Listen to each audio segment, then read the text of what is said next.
যেমন স্বাধীনতা, ছাত্র ভাইয়েরা কষ্ট করে দেশটাকে স্বাধীন করেছে, আর দ্বিতীয় পক্ষরা এসে সব লুটে পুটে খাচ্ছে।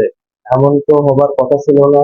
ছাত্র ভাইয়েরা কি এদের জন্য ও দেশটা স্বাধীন করেছে? এগুলো কি ঠিক হচ্ছে? এগুলো তো ঠিক না।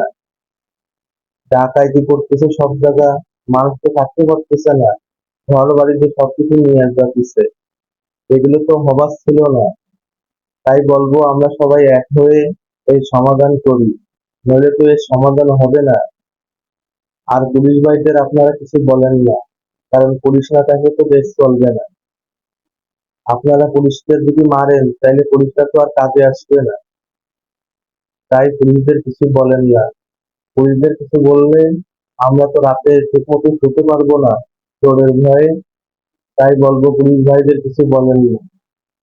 আর ছাত্র ভাইরা এত কষ্ট করে দেশটাকে স্বাধীন করেছে, আর আপনারা এরকম করে দেশটার বদনাম করেন না, কোনো জায়গা ভাঙচুর করেন না। আসসালামু আলাইকুম।